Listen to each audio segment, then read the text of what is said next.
नमस्कार दोस्तों, स्वागत है आपका एक नए वीडियो में। फिलहाल हूँ मैं नेपाल की राजधानी काठमांडू में। तो फिलहाल हम पाटन दरबार स्क्वायर को देखने के लिए जा रहे हैं। कल हम जो है भक्तपुर दरबार स्क्वायर गए थे। यहाँ पर ऐसे लगभग जो 3 दरबार स्क्वायर है वो है। तो जिस तरह से हमारे इंडिया में रैपिडो है, उसी तरह से यहाँ पर एक पठाओ ऐप है। उस पठाओ ऐप की हेल्प से आप जो है अपने लिए एक बाइक बुक कर सकते हैं और ये जो बाइक राइडर्स हैं वो आपको आसानी से आपके डेस्टिनेशन पे पहुंचा देते हैं और इनके जो चार्जेस हैं वो भी बहुत ज़्यादा कम है। तो अगर आप भी काठमांडू आते हैं तो इस पठाओ ऐप को ज़रूर ट्राई कीजिए। तो अगर आपके पास इंडियन ड्राइविंग लाइसेंस है तो उसके बेस पर आप यहाँ पर बाइक राइड कर सकते हैं, कार राइड कर सकते हैं, ऐसा ये भैया बता रहे हैं। और यहाँ पर स्कूटी भी जो है वो आप इजीली हायर कर सकते हैं, बस शर्त है कि आपके पास जो इंडियन ड्राइविंग लाइसेंस है वो होना चाहिए। तो स्कूटी से भी आप घूम सकते हैं। लेकिन काठमांडू जो है मुझे काफ़ी ज़्यादा मतलब थोड़ा सा बड़ा लगा। जैसे स्कूटी में क्या होता है कि जल्दी से हम जो पास के प्लेस है वो जल्दी से कवर कर लें, लेकिन इसमें आपको लगभग 2 दिन तो आपको स्कूटी जो है वो रेंट से लेना पड़ेगी। उसके बाद ही आप जो है सारी चीज़ों को आसानी से एक्सप्लोर कर पाएंगे, क्योंकि जैसे कि मैंने बताया कि यहाँ पर जो 3 जो दरबार स्क्वायर हैं वो अलग अलग जगहों पर प्लेस्ड हैं और बहुत ज़्यादा डिस्टेंस है एक दूसरे के बीच में। अभी जहाँ मैं जा रहा हूँ मेरे हॉस्टल से ये लगभग 6 से 7 किलोमीटर दूर है।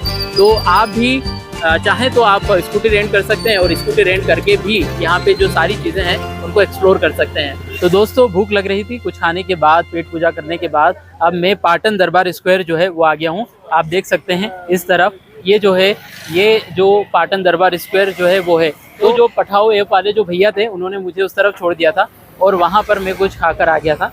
उस तरफ भी मैं गया था, ये जो रास्ता जा रहा है, तो वहाँ पर एक भैया इंडियन मिले मुझे और उन्होंने बोला कि अगर आपको कुछ खाना है तो आप उस तरफ मत जाइए, क्योंकि वहाँ पर ज़्यादातर जो चीज़ें हैं वो नॉनवेज है। तो उस तरफ जो ज़्यादातर चीज़ें हैं वो बीफ से बनी हुई चीज़ें हैं और इस तरह की चीज़ें उस तरफ मिल रही थी। तो आप भी यहाँ पर अगर आते हैं तो पहले यहाँ पे पता कर ले, क्योंकि मैंने नेपाली जो शॉप्स हैं वहाँ पे भी देखा है कि बहुत सारी जगहों पर जो मोमोज़ हैं वो भी बीफ मोमोज़ मिलते हैं। चिकन मोमोज़ तो मिलते हैं, साथ में बीफ मोमोज़ भी होते हैं। तो ये सारी चीज़ें आपको यहाँ पे हर जगह जो है वो देखने को मिल जाती हैं।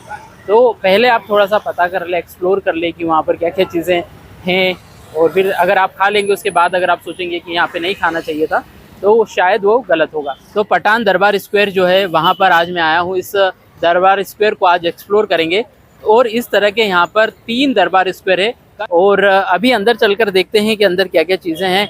और अभी जस्ट मैं कुछ खा कर आया हूँ तो थोड़ी एनर्जी भी आई है। देखते हैं कि यहाँ पर अंदर आपको क्या क्या चीज़ें मिलती है, क्योंकि भक्तपुर में तो पूरा ही वो एक बहुत बड़ा एरिया में वो फैला हुआ था और उसके अंदर बहुत सारी चीज़ें थी। जैसे कि मैंने बताया, शॉप्स भी थी, पूरा एक मार्केट भी था, गवर्नमेंट के ऑफिसेज भी थे, रेस्टोरेंट थे, कैफ़ेज़ थे, छोटी दुकानें भी थी। तो हर चीज़ वहाँ पर नज़र आ रही थी और यहाँ पर भी आपको सारी चीज़ें जो हैं वो दिखाई देती हैं।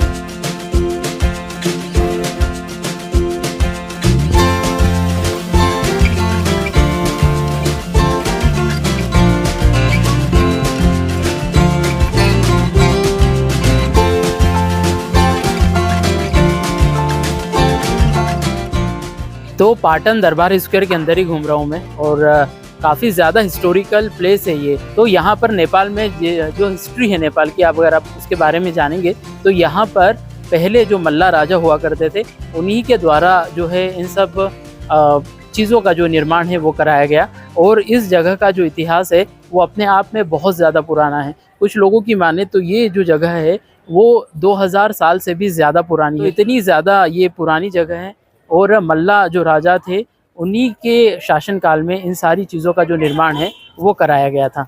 तो मल्ला राजवंश वो राजवंश था जिसने नेपाल के ऊपर बहुत सालों तक, सैकड़ों सालों तक राज किया और यहाँ पर कई सारे जो इंफ्रास्ट्रक्चर हैं वो खड़े किए और उन्हीं में से ये सारी बिल्डिंग्स जो आज हम देख पा रहे हैं ये वो हैं।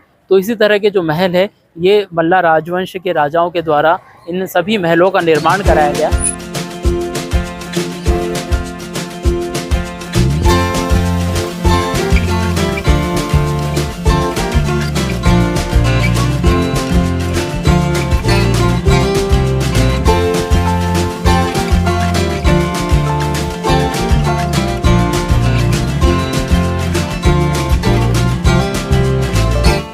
तो मेरे पीछे आप जो टेंपल देख रहे हैं वो भगवान श्री कृष्ण का टेंपल है और इस एरिया और नेपाल के सबसे खूबसूरत और फेमस टेंपलों में से एक है।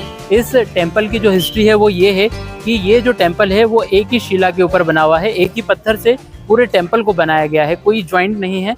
और दूसरी चीज़ इसके अंदर ये है कि यहाँ पर जो ऊपर जो डिज़ाइनिंग दिख रही है, जो चित्रकारी दिख रही है, उसकी जो प्रेरणा है वो महाभारत और रामायण से ली गई है। तो ऐसा कहा जाता है कि जो यहाँ के राजा थे सिद्ध नरसिंह मल्ला, उनके सपने में कृष्ण भगवान आए थे और उसके बाद उन्होंने वहाँ पर जो वो मंदिर है वो बनाया। तो जो मंदिर है उसमें आपको इंडियन आर्किटेक्ट और रामायण और महाभारत की जो कथाएं हैं उसको उकेरा गया है, मंदिर के ऊपर ही जो है वो डिज़ाइन किया गया है। वो सारी चित्रकारी जो है जब आप पास से देखेंगे तो वो सारी चीज़ें जो हैं वो आपको नज़र आती हैं।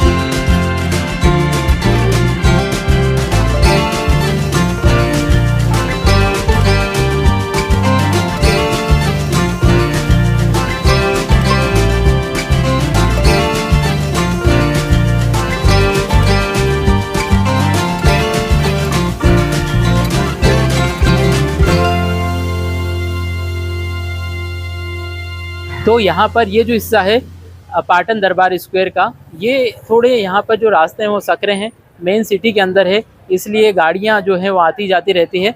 और अगर आप इंडियन हैं या कोई फॉरेन टूरिस्ट हैं तो आपको उस हिस्से में भी घूमने के लिए नहीं दिया जाता है। बाकी लोग यहाँ से आराम से इन रास्तों पर घूम सकते हैं। अगर आप नेपाली हैं तो आपके लिए कोई टिकट नहीं है, आप आराम से एक रास्ते से दूसरे रास्ते तक जा सकते हैं। और यहाँ पर ऐसे 3 चौराहे जो हैं वो बनाए गए हैं जो कि उधर जो रास्तों को जो है वो कनेक्ट करते हैं।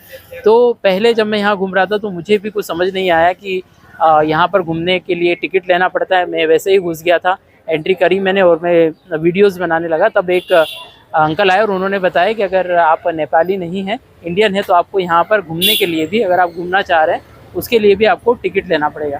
तो अगर आप आते हैं यहाँ पर तो आपको टिकट लेना है, और म्यूज़ियम भी घूमना है तो उसका जो टिकट है वो 250 रुपीज़ का जो है वो अलग से है।